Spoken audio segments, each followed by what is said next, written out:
গোটা পশ্চিমবাংলা এখন একটাই স্লোগান, জয় শ্রীরাম। গোটা পশ্চিমবাংলার মানুষ এখন তাকিয়ে রয়েছে বিজেপি কবে সরকার গঠন করবে।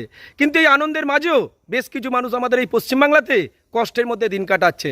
আজকে ভিডিওর মাধ্যমে সেই সকল মানুষের কষ্ট আমি তোমাদের সামনে তুলে ধরতে চেষ্টা করছি। দেখো, তোমরা হয়তো প্রত্যেকেই জানো, অনেক তৃণমূল কর্মী ছিল যারা মমতা বন্দ্যোপাধ্যায়কে মা বলে ডাকতো। মমতা বন্দ্যোপাধ্যায় কিন্তু স্বেচ্ছায় সেই সকল সন্তানের মাও সেজেছিল।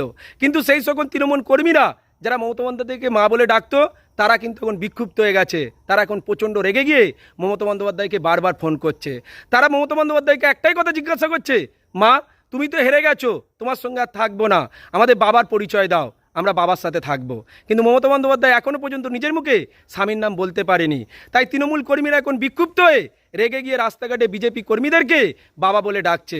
তাই প্রতিটা বিজেপি কর্মীর কাছে আমার একান্ত অনুরোধ, আপনি যদি গ্রামের মধ্যে একটা বিজেপি নেতা হয়ে থাকেন, তাহলে তৃণমূল কর্মীরা আপনাকে দেখলে বাবা বলে ডাকবে, আপনি কিন্তু অযথা রেগে যাবেন না, তাদেরকে ভালোবাসা দেবেন। হিংসা দিয়েই কখনো সমাজের কিছু পরিবর্তন করা যায় না, ভালোবাসা প্রদান করতে শিখুন। তাই তৃণমূল কর্মীরা আপনাকে বাবা বলে ডাকলে তাদেরকে দূরে রাখবেন না, বুকে জড়িয়ে ধরুন, কারণ তারা সদ্য মা হারা হয়েছে, তাদের কষ্টটাও বিজেপি কর্মীদেরকে বুঝতে হবে।